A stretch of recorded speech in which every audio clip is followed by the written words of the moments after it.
बड़ों को सलाम। फिजा है मेरा नाम, तारों से होंगे हम कलाम। शो है आपका अपना, तारों से करें बातें। अरे वाह। मेरी पहली मेहमान हमारे मुल्क की मशहूर और मारूफ एस्ट्रोलॉजिस्ट हैं। तशरीफ लाती हैं खूबसूरत सी सामिया खान।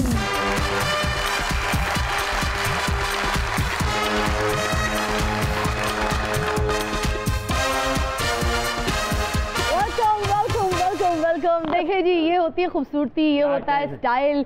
ब्रांडेड बैग पकड़ा है, जॉर्जे गबाना। कभी नाम सुना है आपने? हैं आप पहली बार सुने। आइए जी सामिया जी, बहुत सारी बातें। नाज़रीन, मेरी दूसरी मेहमान रुकने पंजाब असेंबली हैं। तशरीफ लाती हैं साजिदा आहिर।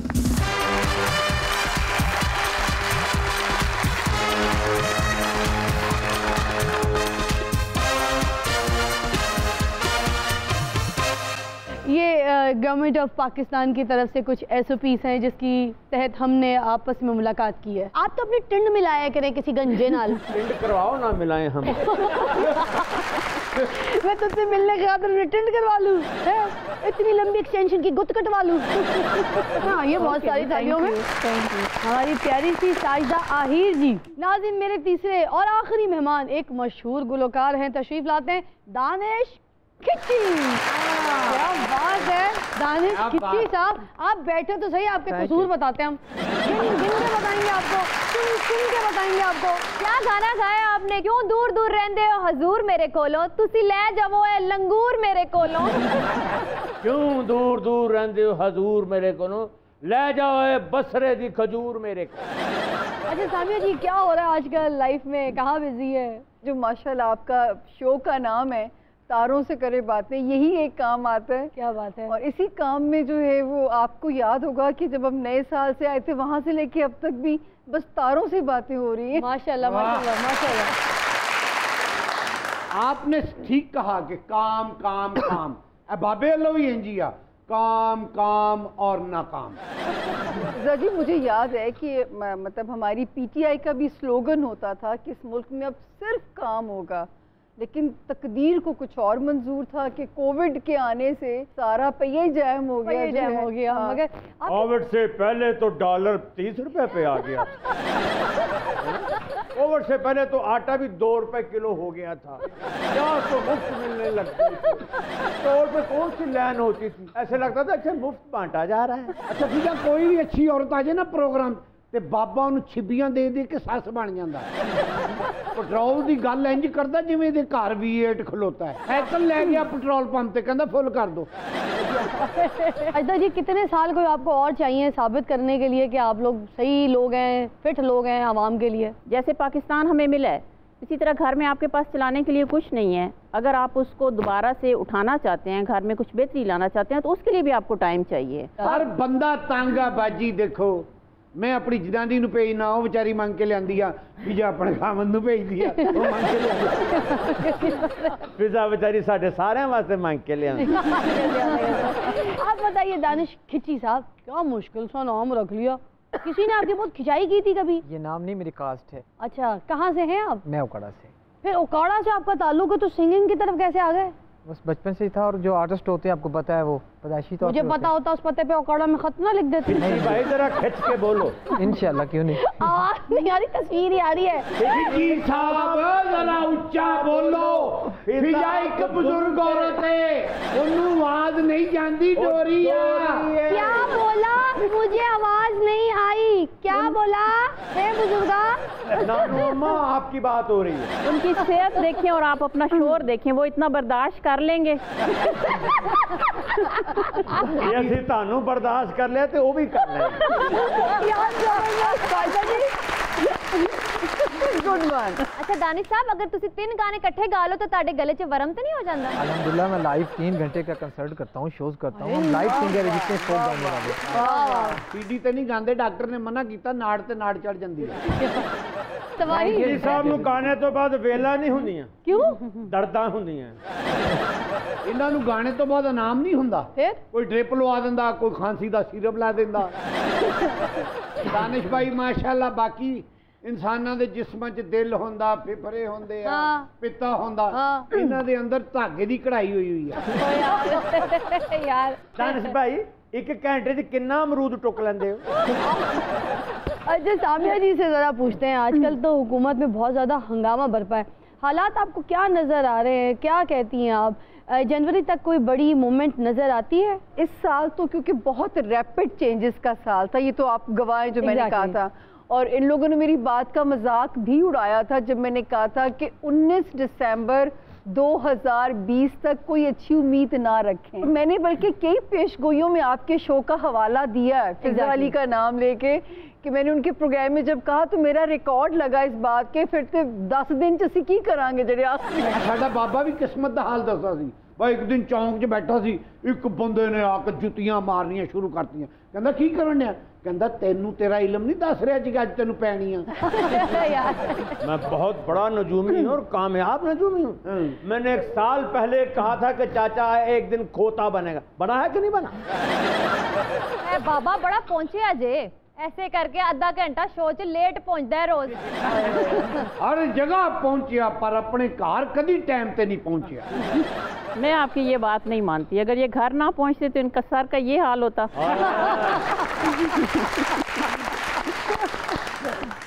की दुख दे गई पीटीआई।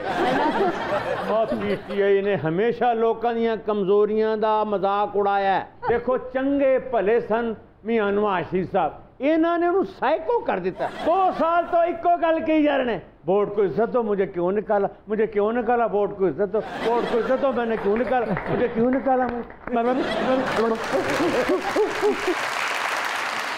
सर्विस हस्पताल दाखिल होए ने, डॉक्टर ने पूछा कि जनाब ने की बीमारी है? कहते वोट को इज्जत दो, मुझे क्यों निकाला, मुझे क्यों निकाला, वोट को इज्जत दो, वोट को इज्जत दो, मुझे क्यों निकाला, वोट को इज्जत दो, मुझे क्यों निकाला। अच्छा चलो जी, हम सामिया जी से पूछ रहे थे कि ऑपोजिशन की तरफ से आपको कोई मूवमेंट दिख रही है, गवर्नमेंट है उसके भी बदल जाने का खदशा है? प्लीज़ बताइए। देखिए, जब इलेक्शन हुआ था तो ये 2 ग्रहणों के दरमियान में फिजा जी इलेक्शन हुआ था। उस वक्त भी मैंने पेशगोई की थी कि ये कंट्रोवर्शियल ही रहेगा, ये स्टेबिलिटी इसमें नहीं आएगी। अभी फिर ये ग्रहण लगा और मैं सारे टेलीविज़न चैनल्स पे ऑलमोस्ट थी, तो तब भी मैंने यही प्रेडिक्ट किया कि ये इस सियासी निज़ाम को बदलेगा। अच्छा, अब ये बदलने की सूरत क्या होगी? मैंने हमेशा कहा है कि अल्लाह ने गैब का इल्म नहीं दिया हुआ। 3 अक्टूबर से मेरी हिस्ट्री में कभी नहीं हुआ कि इतने सितारे उल्टे चलने शुरू हो जाए। Oh my God. अब ये मुझे नहीं पता क्या अनहोनी कराते हैं ये सारे उल्ट, और अक्टूबर का महीना खैर का महीना नहीं है। अच्छा, ये जो आप कह रही हैं 3 अक्टूबर से जो है बहुत बुरे हालात शुरू होने वाले हैं, तो क्या जो ये गवर्नमेंट है उसके भी बदल जाने का खदशा है? सारा खतरा ही गवर्नमेंट के लिए है, क्योंकि अभी सन भी फॉल कर गया। सन रिप्रेजेंट करता है गवर्नमेंट को। बाजी को सदका दे दियो, उन्होंने क्या सदका ले लवो, पीटीआई है। यार लोकां दियां बलावां दूर होंदियां जदों सदका देंदे ने, ते पीटीआई दियां बलावां उदों दूर होंदियां जदों कोई सदका लैंदे ने। बाजी जाते जाते ना साड़ी को मदद करके जाना, साढ़े कोलों कुछ लैके जाना, सी बड़े गरीब मुझे 8-10 सिलाई मशीनें दे दें ताकि मैं अपने हल्के में जाके गरीब खवातीन में तकसीम कर सकूं। हाँ ही पीटीआई। क्या ये हुकूमत, पीटीआई की बात कर रही हूँ, हमारी जो प्रेजेंट हुकूमत है, क्या ये अभी पूरे 3 साल पूरे कर पाएगी या नहीं? सितारे नहीं बताते। अच्छा, हाँ, मतलब कुछ ना कुछ बड़ी तब्दीली है। अच्छा, 2021 किसी बड़ी तब्दीली के साथ है। अच्छा, हाँ, मुझे नहीं पता तब्दीली की सूरत क्या है। सामिया, जो तब्दीली की बात आप करिए, जनवरी से पहले या जनवरी के बाद? देखिए, ये जनवरी पूरा भी इसी इसमें आता है, लेकिन अच्छा, आप लोगों को एक चीज़ हो जाएगी क्लैरिटी, 14 नवंबर तक बहुत सारी सिचुएशन आप लोगों के सामने क्लियर हो जाएगी। अच्छा, मुझे वैसे चांसेस नहीं लगते। मैंने कहा ना, जैसे मुझे कुछ सिस्टम की तब्दीली नज़र आती है। उसकी सूरत क्या होगी, उसकी शक्ल क्या होगी, ये अल्लाह मियां ने मुझे इख्तियार नहीं दिया हुआ। अच्छा, लेकिन ये तो जब अभी बहुत बड़ा जब ग्रहण लगा था पीछे, मैं डेट भूल रही हूँ, जुलाई में था शायद, और उस वक्त मैंने बोला था कि ये सिस्टम को बदलेगा। अब ये तो मुझे नहीं पता था कि एपीसी इकट्ठी हो जाएगी या गवर्नमेंट के खिलाफ तहरीकें शुरू हो जाएंगी, तब तो मुझे बिल्कुल ये नहीं पता था। तो अब ये उसी तरफ सूरत जा रही है। अपने सितारिਆਂ ਨੂੰ समझाओ पीटीआई के खिलाफ ना चलन, नैब पीछे पै जानी है। मुझे एक बात बताएं, आप लोग मुझे इस दौर में क्यों डराते हैं? मुझे तो जो नजर आता है मैंने वही बोलना है। ਤੁਹਾਨੂੰ ਮੈਂ क्यों नहीं नजर आंदा? ਉਹ ਨਜ਼ਰ ਆਇਆ ਉਹਨਾਂ ਦੇ ਹਿਸਾਬ 'ਚ ਇਹ 15 ਤਾਰੀਖ ਨੂੰ ਨਾ ਤੈਨੂੰ ਛਿੱਤਰ ਪੈਣਾ ਨੇ ਰੀਗਲ ਚੌਕ।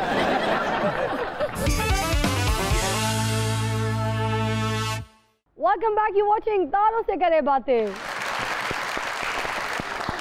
सामिया जी, आप मुझे बता रही हैं कि नवाज शरीफ साहब पाकिस्तान कब आएंगे? आएंगे भी या वहीं क़याम करेंगे लंदन? अच्छा देखिए, नवाज शरीफ साहब मुझे कोई, अब ये नहीं मैं कहती कि मुझे रूल करते हुए नज़र आते हैं। ये भी मेरे रिकॉर्ड पे है कि मैंने उनके 3 बार वज़ीर आज़म बनने की पेशगोई की थी, लेकिन इस बार जब वो वज़ीर आज़म बने थे तो सरसती के अंदर उनका सितारा था। तो उसी सरसदी के दौर में उन पर नाअहली का केस जो है वो साबित हो गया। अब उनकी सरसती ओवर 17 दिसंबर 2020 से बिल्कुल ख़त्म हो जाती है। अच्छा, अब वो कितनी हद तक सामने स्क्रीन पे रहेंगे, लेकिन अब मुझे रूल करते हुए यूँ नज़र नहीं आते, लेकिन अपनी पार्टी को वही स्ट्रॉन्ग करेंगे। ये मैं नहीं कह सकती कि आप उनका मतलब जैसे मैंने बहुत सारे एस्ट्रोलॉजर्स की पेशगोइयाँ सुनी, नून लीग ख़त्म हो जाएगी, नून लीग का सफाया हो जाएगा। मैं तब भी कहती थी कि नून लीग का सफाया मुमकिन नहीं है, ना होता हुआ नज़र आता है, ना कुछ झाड़ू फिरती हुई नज़र आती है। ये फिर से कम बैक करेंगे और ये नवाज शरीफ साहब का जहाँ ज़ाती सितारा है वो 17 दिसंबर से बिल्कुल ख़तरे से बाहर आ जाता है। अच्छा। और वो कब तक लाइमलाइट में अपने आप को लाते हैं, लेकिन पार्टी की बैकबोन 17 दिसंबर के बाद आपको लगता है कि वो पाकिस्तान आ भी सकते हैं? बिल्कुल, उसको खतरा कोई नहीं है, फिर उन्हें छोड़ देंगे। अच्छा, आप बताइए बाजी जी, ये जो अभी अपोजिशन सारी मिलकर आप लोग पर, आपके इक़्तिदार पर हमला आवर होने आ रही है, तो आप लोगों ने कोई तैयारियां की हुई हैं अपोजिशन के खिलाफ? नहीं, मुझे आप ये बताएं कि अपोजिशन मिलती कब है? एपीसी में हो गए बाजी, आप देखें ना। वो इसीलिए इकट्ठे होते हैं, वो सब चाहते हैं कि हमें छोड़ दें, उन्हें हमारे से कोई इशू नहीं है, वो खुद को बचाना चाहते हैं। वो जो लंदन में उनकी प्रॉपर्टीज़ हैं वो कहते हैं कि उसका हिसाब ना लें हमसे। अब ये कैसे हो सकता है कि अवाम का पैसा और हम छोड़ दें? लेकिन अवाम का पैसा लेके भी तो आए अवाम के लिए। आएगा, इंशाल्लाह आएगा। बाजी जिन्होंने कीती है ना करप्शन, उन्होंने फड़ो गिरेबानो, उन्होंने मारो चपेड़ा, उन्होंने फड़ो सिर ते मारो खजाने भरो मजाक इंज निकलदा जे पैसे, इंज पैसे निकलन ना निकलन मेरी जान निकल जानी। और बार रुपए दी करप्शन दी गल कर रहे ने, तुसी 150 दे पीछे लड़ लड़ के मरन दे हो, दूर फटे मुंह तुहाडा। बाजी गल सही आ, सही तरीका यही आ। जिथे तुसी करप्शन करन वाला करप्ट बंदा वेखो, उन्हें फड़ो गिरेबान तो मारो दी टेंट च चपेड़ा, फिर मैं वेखना पैसे निकलदी कि नहीं निकलदी। ओए पैसे निकलन निकल, तू इथों निकल जा। गेस्ट कोई गल करन दे हुंदा है, तुसी अपना बांदर किला शुरू करके बह जांदे, दूर फटे मुंह तुहाडा। किन्ना क लेके आउनी है दूर फटे मुंह, जेड़ा सारा दिन खाता भी नहीं हुंदा। तुसी कबूल करन वाले बनो, मेरे को छापर भरे है। नहीं खरीदनी है तो सुबह सुबह तेन भी कोई दे जाता। अच्छा दानिश, आप मुझे बताइए, वैसे आजकल सराइकी म्यूज़िक का दौर है, हर कोई सराइकी टाइप म्यूज़िक बना रहा है, मगर आप बड़ा हिप हॉप भंगड़ा स्टाइल का म्यूज़िक बनाते हैं, तो उसकी क्या वजह है? सराइकी म्यूज़िक पे काम किया है मैंने, अभी मेरे कुछ सॉन्ग्स जो हैं वो लॉन्च हो गए हैं, कुछ और मैं काम उस पर कर रहा हूँ, और वो मैं हिप हॉप और सराइकी शुरू से हम लोग मिक्स कर रहे हैं। दानिश जी, जो सवाल का जवाब आपने मुझे दिया है ना, वो आप प्लीज़ ज़रा बाजी जी को बता दें। बाजी जी समिया को बताएंगी, समिया मुझे बताएंगी, मैं फिर एलिज़ाबेथ को बताऊंगी, एलिज़ाबेथ और मैं आगे बता दूंगी। सानू दसेगी यही फिर लोगों के घर जाके।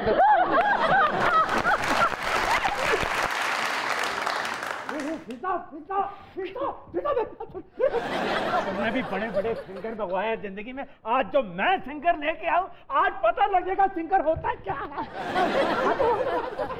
अदासियां जो लाला से तो और क्या करे, जजाई जो लाना मनाते और क्या करे, अंधेरा मनने आया सामने रोशनी दी दे, हम अपना करना जला से तो और क्या करते। रुकता नहीं, रुकता नहीं, एक पल भी रुकता नहीं, एक पल भी रुकता नहीं, एक पल रुकता नहीं, एक पल दर्द रुकता नहीं, ओ दर्द रुकता नहीं। मरो अल्लाह रखिए जी काका, बदलिए पुत्र खड़ा काका, चाचा जी हाँ बचड़ी, काका ने खड़ा होकर पकावा खिचड़ी, मेरी नाची दी खोल के बाल, भाभी मेरी कुछ कर ले, भाभी मेरी कुछ कर ले। दर्द रुकता नहीं, ओ दर्द रुकता नहीं, ओ दर्द रुकता नहीं, ओ दर्द रुकता। बाबा ये दर्द डिस्को वाले गुलकार नहीं है, दर्द खिसको वाले गुलकार है। रुकता नहीं, ओ दर्द रुकता नहीं, ओ दर्द रुकता नहीं। और ना ताड़ा दर्द रुकता है, ना तुसी रुकते हो, किसे फिरन टुरों ने प्यो दे बच्चे। ओ दर्द रुकता नहीं, ओ दर्द रुकता नहीं, ओ दर्द। बेटे गाना इस तरह नहीं हुंदा, दर्द रुकता नहीं अगे भी गाइदा कि बेचैन दिल आराम में नहीं आता, अगे भी गा। एक कदर मेरे दिल को निचोड़ा, एक कतरा लहू का निचोड़ा, मैं अब चूप ले गई, भाग विच भरी गई, मैं अब चूप ले गई, भाग विच भरी गई, बदी ऐसे तब खा गई, भाग विच भरी गई। रुकता नहीं, ओ दर्द रुकता नहीं। बाबा ये इतने बड़े सिंगर है ना, तो इनको बोलो गजल गा के सुनाए।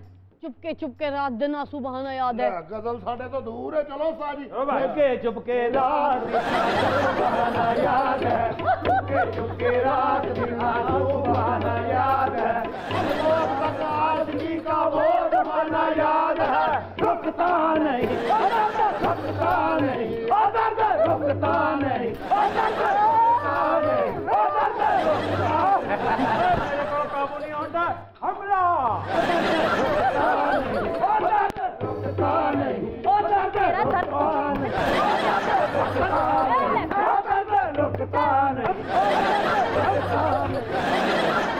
बाबा जी तुसी तो गया सी उत्थे प्रोग्राम ते आ जाओ, फिजा अली तुहानू पैसे देगी, इत्थे तुसी तुहानू छितर मारन डए हो। इको गाना गाई जा दारदा रोकता, दारदा रोकता। वो भी तो सारी जिंदगी इको गाना गाउंदी रही, हाय जुदाई मार गई, हाय जुदाई मार। दर्द रुकता नहीं, दर्द रुकता नहीं, ਜੇ ਤੁਸੀਂ ਗਾਣਾ ਨਾ ਬਦਲਿਆ ਤੇ ਇੱਕ ਨਾ ਇੱਕ ਬੰਦਾ ਇੱਥੇ ਕਤਲ ਹੀ ਹੋਵੇਗਾ।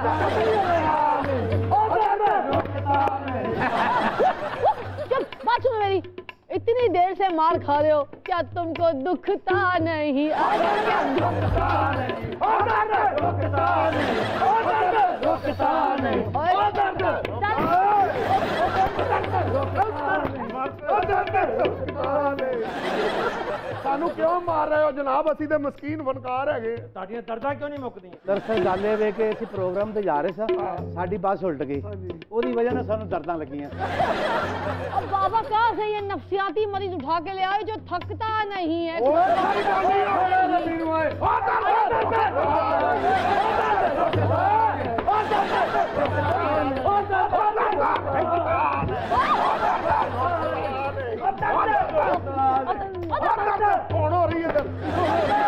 बात सुने, क्यों उनके साथ जुल्म कर रहे हैं? कितने प्यारे सिंगर हैं, अल्लाह तुम्हारी जिंदगी करे। कितने प्यारे बच्चे हैं, गाने देना उनको।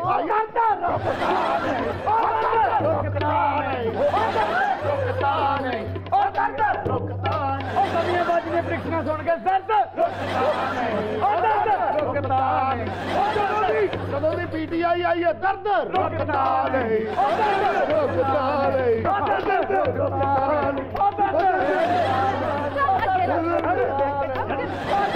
पिताजी मुझे इनकी समझ लग गई है कि ये कौन है। कौन? जो इनके गाने में बोले कि दर्द रुकता नहीं, उसी के पास जाके रुकते हैं। रुकता नहीं, रुकता नहीं, सुन के दर्द रुकता नहीं, रुकता नहीं। गाना बदलो, गाना बदलो। खड़ा काका, चाचा जी हाँ बचड़ी, काके नू खड़ा होके पकावा खिचड़ी, मेरी नचदी ते खुल के बाल, मेरी कुछ कर ले, तेरे ढोल दर्द रुकता नहीं, रुकता नहीं।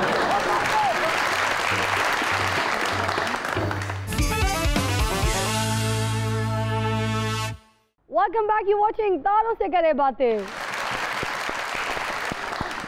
दानिश साहब आप ये बताइए, आपके जो गाने का स्टाइल है, जो आपका यॉन्ड्रा है, वो एक्चुअली मुझे लगता है कि इब्रार साहब से काफ़ी करीब है, तो आपकी इंस्पिरेशन इब्रारुल हक साहब तो नहीं है? नहीं, मैं कोशिश करता हूँ कि मैं अपने अलग स्टाइल में गाऊँ, उसमें से कुछ गायकी, कुछ राग कुछ थाट, कुछ जो चीज़ें होती हैं म्यूज़िक की वो कहीं मिल जुलती हैं, कुछ चीज़ें, कुछ शक्लें, उससे होता है। मैं कोशिश यही करता हूँ, मेरे जितने भी सॉन्ग हैं किसी को कॉपी नहीं किया मैंने। खिची साहब एक गल करते ने 3 बजे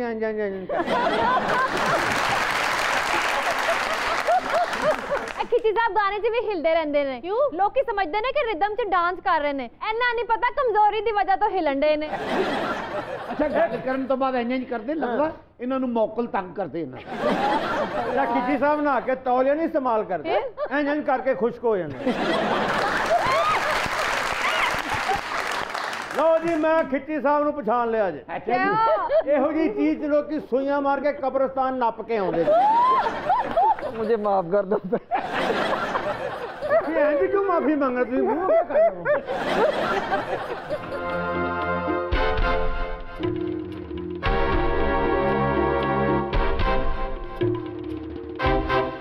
ओए बूट क्यों नहीं लाउंदा कि फस गए ने पैर विच? बाबा तू इन्हां बूटां 'च घिओ लियाउणा वा? ਬਾਬਾ ਆਪਣੇ ਇੱਕ ਦੋਸਤ ਨੂੰ ਕਹਿੰਦਾ ਯਾਰ ਮੈਂ ਚਾਹੁੰਦਾ ਜਿਹੜਾ ਮੈਨੂੰ ਮਿਲਾ ਨਾ ਆਵੇ ਤੇ ਝੁੱਕ ਕੇ ਮਿਲੇ। ਉਹ ਕਹਿੰਦਾ ਮਕਾਨ ਨੀਵਾਂ ਲੈ ਲਾ ਫਿਰ। ਚਾਚੇ ਨੇ ਵੀ ਪਿੰਡ ਚੋਰੀ ਕੀਤੀ ਤੇ ਭੱਜ ਕੇ ਦਰਖਤ ਤੇ ਚੜ ਗਿਆ ਤੇ ਪੂਰਾ ਪਿੰਡ ਥੱਲੇ, ਤੇ ਉਹਨਾਂ ਨੂੰ ਕੀ ਕਹਿਣ ਡਿਆ ਹੁਣ? ਕਹਿੰਦਾ ਜਾ ਓਏ ਕਦੀ ਚੋਰ ਨਹੀਂ ਵੇਖਿਆ। ਬਾਬਾ ਛੱਤ ਤੇ ਸੁੱਤਾ, ਬਾਰਿਸ਼ ਥੋੜਾ ਜਿਹਾ ਮੀਂਹ ਪਿਆ ਨਾ ਤਾਂ ਔਲ ਫੁੱਲ ਹੋ ਗਿਆ, ਜ਼ੇਨ ਚ ਨਿਕਲ ਹੀ ਗਿਆ ਕਿ ਮੈਂ ਕਿੱਥੇ ਆ, ਕੀ ਹੋ ਰਿਹਾ। ਤੇ ਖਾਪਾ ਹੀ ਉਹ ਬਾਰਿਸ਼ ਆ ਗਈ ਮੰਜੀਆਂ ਤੋਂ ਕੋਠੇ ਲਾ ਲਓ, ਬਾਰਿਸ਼ ਆ ਗਈ ਮੰਜੀਆਂ ਤੋਂ ਕੋਠੇ ਲਾ ਲਓ। ਇਸ ਤਰ੍ਹਾਂ ਦੇ ਮੌਹਲਾ ਜੱਟ ਵੀ ਪੁੱਠੀਆਂ ਗੱਲਾਂ ਕਰਦਾ। ਕਹਿੰਦਾ ਮੇਰੇ ਅੱਬੇ ਨੇ 72 ਬੰਦੇ ਮਾਰੇ ਨੇ। ਮੈਂ ਕਿਹਾ ਉਹ ਕਿਸ ਤਰ੍ਹਾਂ? ਕਹਿੰਦਾ ਨਹਿਰ ਚਲਾਉਂਦਾ ਸੀ, ਬੱਸ 'ਚ ਸੁੱਟਤੀ। ਇਹੋ ਜਿਹੀਆਂ ਫਜ਼ੂਲ ਗੱਲਾਂ ਤੂੰ ਨਹੀਂ ਕਰਦਾ? ਕਹਿੰਦਾ ਜਦੋਂ ਮੇਰੇ ਮਾਂ-ਬਾਪ ਕਰਾਚੀ ਰਹਿੰਦੇ ਸੀ ਨਾ ਉਦੋਂ ਮੈਂ ਲਾਹੌਰ ਪੈਦਾ ਹੋਇਆ ਸੀ। ਬਾਬਾ ਤੇ ਕਰਦਾ ਹੀ ਪੁੱਠੀਆਂ ਗੱਲਾਂ। ਇਹਦਾ ਜਵਾਈ ਲੜ ਪਿਆ ਤੇ ਉਹਨੂੰ ਕਹਿਣ ਡਿਆ ਓਏ ਅਸੀਂ ਤੈਨੂੰ 16 ਤੋਨੇ 16 ਪਾਇਆ, ਤੂੰ ਸਾਨੂੰ ਵਕਤ ਪਾਇਆ। ਬਾਬੇ ਦੀ ਕੋ ਮੱਝ ਖੋਲ ਕੇ ਲੈ ਗਿਆ ਤੇ ਐਸਐਚਓ ਨੇ ਇਹਨੂੰ ਕਿਹਾ ਹਾਂ ਵੀ ਬਿਆਨ ਲਿਖਾ ਕਿਵੇਂ ਮੱਝ ਖੁੱਲੀ। ਫਿਰ ਕਹਿੰਦਾ ਰਾਤ ਕੇ ਨੌਣੇ ਭੌਂ ਥੇ, ਕੁੱਤੇ ਚਮਕ ਰਹੇ ਥੇ, ਤਾਰੇ ਭੌਂਕ ਰਹੇ ਥੇ। ਬਾਬਾ ਹੈ ਬੇਵਕੂਫ। ਕੱਲ ਸਾਡੇ ਘਰ ਆਇਆ, ਕਹਿੰਦਾ ਇੱਕ ਚਾਲੀ ਪਾ ਤੇ ਦਿਓ। ਮੈਂ ਕਿਹਾ ਓਏ ਪਿਆਲੀ ਚਾਹ ਹੁੰਦਾ। ਆਹੋ 40 ਪਾ। ਬਾਬਾ ਇੱਕ ਦਿਨ ਪਰੇਸ਼ਾਨ ਬੈਠਾ। ਮੈਂ ਕਿਹਾ ਬਾਬਾ ਜੀ ਕੀ ਹੋਇਆ? ਕਹਿੰਦਾ ਮੀਟਰ ਹੀ ਇੰਨਾ ਆ ਗਿਆ, ਬੇਲੀ ਲਾ ਕੇ ਲੈ ਗਏ ਨੇ। ਇੱਕ ਦਿਨ ਬੈਠਾ ਰੋਣ ਡਿਆ ਸੀ। ਉਹ ਕਿਉਂ? ਮੈਂ ਕਿਹਾ ਬਾਬਾ ਕਿਉਂ ਰੋਣ ਡਿਆ? ਕਹਿੰਦਾ ਜਦੋਂ ਦੀ TPI ਦੀ ਹਕੂਮਤ ਆਈ ਬੜਾ ਦਲੀਲ ਹੋਣ ਡਿਆ। ਪਤਾ ਨਹੀਂ ਬਦਲਾ। ਇਹਨੂੰ ਮੈਂ ਪੁੱਛਿਆ ਅੱਜ ਕੱਲ੍ਹ ਕਿਹੜਾ ਪ੍ਰੋਗਰਾਮ ਕਰ ਰਿਹਾ? ਕਹਿੰਦਾ ਜੀ ਬਾਤੋਂ ਸੇ ਕरें ਤਾਰੇ। ਇਹ ਬਾਬਾ ਵੀ ਇੱਕ ਦਿਨ ਨਜ਼ਰ ਦੀ ਐਨਕ ਲਵਾਉਣ ਗਿਆ, ਉਹਨਾਂ ਨੇ ਨਾ ਗਲਤੀ ਨਾਲ ਦੂਰਬੀਨ ਦੇ ਸ਼ੀਸ਼ੇ ਲਾ ਦਿੱਤੇ ਤੇ ਬਾਹਰ ਆ ਕੇ ਰੇੜੀ ਤੇ ਅੰਗੂਰ ਪਏ ਸਨ। ਉਹਨੂੰ ਕਹਿੰਦਾ ਭਾਜਨ ਇਹ ਪੁਕਾਨੇ ਕਿਸ ਤਰ੍ਹਾਂ ਲਾਏ ਨੇ? ਦੇਖ ਲਿਆ ਜੇ ਬਜ਼ੁਰਗੋ, ਸਾਡੇ ਨਾਲ ਕਿੰਨੀ ਜ਼ਿਆਦਤੀ ਹੋ ਰਹੀ ਹੈ। ਪਹਿਲਾਂ ਮੇਰੇ ਭਰਾ ਨੂੰ ਗ੍ਰਿਫਤਾਰ ਕੀਤਾ ਹੈ, ਹੁਣ ਮੇਰੇ ਦਮਾਦ ਤੇ ਮੇਰੀ ਧੀ ਦੇ ਪਿੱਛੇ ਵੀ ਪੁਲਿਸਾਂ ਫਿਰ ਰਹੀਆਂ ਨੇ। ਭਾਜੀ ਬੋਲੀ ਤੁਸੀਂ ਜਾਂਦੇ ਹੋ, ਫਸੀ ਅਸੀਂ ਜਾਂਦੇ ਆ। ਜਿਹੜੀ ਗੱਲ ਕਰਕੇ ਤੂੰ ਸੁੱਟਣਾ ਨਾ ਥੱਲੇ, ਕਿਆ ਬਾਤ। ਤੁਸੀਂ ਵੀ ਬੋਲ ਲਓ, ਤੁਸੀਂ ਥੱਥੇ ਹੋ। ਓ ਤੂੰ ਚਾਹਨਾ ਤੁਹਾਡੇ ਸਾਰੇ ਕੇਸ ਖਤਮ ਹੋ ਜਾਣ। ਆਹੋ। ਤੇ ਜਿਹੜੇ ਲੁੱਟੇ ਨੇ ਪੈਸੇ ਵਾਪਸ ਕਰ ਦੇ। ਕਿਹੜੀਆਂ ਜੰਜਾਂ ਇਹਦੇ ਸਾਹਮਣੇ ਅਸੀਂ ਲੁੱਟ ਲਈਆਂ ਨੇ? ਹਾਕੂ ਡਾਕੂ ਸਾਨੂੰ ਬਣਾਤਾ ਯਾਰ ਤੂੰ ਭਾਈ। ਇੱਕ ਤੇਰਾ ਭਰਾ ਕੋ ਸਕਦਾ ਨਹੀਂ ਹੈ, ਤੂੰ ਚੁੱਪ ਨਹੀਂ ਕਰਦਾ। ਫਿਰ ਉਹ ਤੁਹਾਡੀ ਅੰਡਰਸਟੈਂਡਿੰਗ ਅਸੀਂ ਵਾਰੀਆਂ ਲਾਈਆਂ ਨੇ ਉਹਨੂੰ। ਮੈਂ ਕਿਹਾ ਛੋਟੇ ਜਦੋਂ ਮੈਂ ਚੁੱਪ ਰਵਾਂ ਤੂੰ ਬੋਲਦੇ ਰਹਿਣਾ, ਹੁਣ ਤੂੰ ਚੁੱਪ ਰਹਿ ਮੈਂ ਬੋਲਾਂਗਾ। ਬੋਲੇ ਭਾਵੇਂ ਤੂੰ ਭਾਵੇਂ ਇਹ, ਜਾਓਗੇ ਸਾਰੇ ਜੇਲੇ। ਬਾਜੀ ਕਿੰਨੇ ਕੁ ਜ਼ੁਲਮ ਕਰੋਗੇ ਤੁਸੀਂ ਸਾਡੇ ਤੇ? ਜਿੰਨੀ ਬਕਵਾਸ ਕਰੋਗੇ। ਜਿਹੜੇ ਤੁਹਾਡੇ ਕਰਤੂਤ ਨੇ ਤੁਹਾਡੇ ਸਾਹਮਣੇ ਆ ਰਹੇ ਨੇ। ਥੋੜੇ ਕਰਦੇ ਤੇ ਥੋੜੇ ਆਂਦੇ, ਜ਼ਿਆਦਾ ਕੀਤੇ ਨੇ ਤੇ ਜ਼ਿਆਦਾ ਆ ਰਹੇ ਨੇ।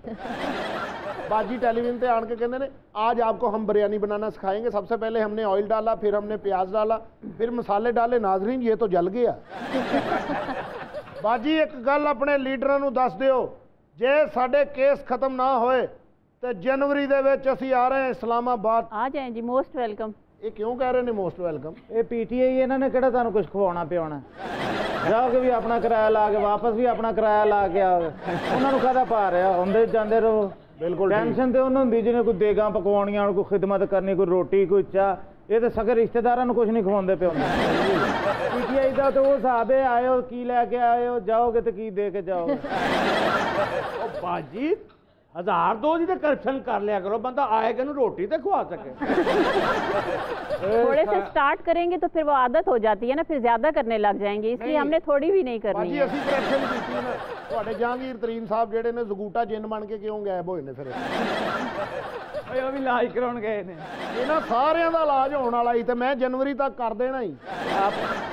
ਤੂੰ ਇਹਨਾਂ ਦਾ ਇਲਾਜ ਕੀ ਕਰਨਾ, ਆਪਣਾ ਨਹੀਂ 8 ਮਹੀਨਿਆਂ ਤੋਂ ਕਰਾ ਸਕਿਆ, ਦੇਰ ਫਿੜੇ ਮੂੰਹ। प्रोग्राम में मजीद बोरियत फैलाने के लिए पीछे जाके बैठ जाओ फौरन। मैंने पता चला तुझे तो लोगों ने पकौड़े खवाते चीज पकौड़े। मुझे ना देखो, अपना रास्ता देखो, बैठो। सारे प्रोग्राम तो बस ए गल सही कहनी है। नाज़रीन सुनते हैं कुछ मुनफरिद सी खबरें। हमारे शो पे हमेशा की तरह होती है कुछ अजीब व गरीब खबरें। आज कौन कौन सी खबरें निर्मल? नशे के आदी भारतीय शख्स ने नशा ना मिलने पर खुद को छुरी से जख्मी कर दिया। सेम चाचा वाली स्टोरी।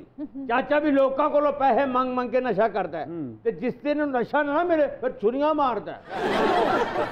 चाचा एक दिन पाउडर पीन दिया तो मैं वेख लिया, मैं कहो चाचा पित मार पाउडर पीन दिया, कहता पित मार नहीं है मत मार पाउडर।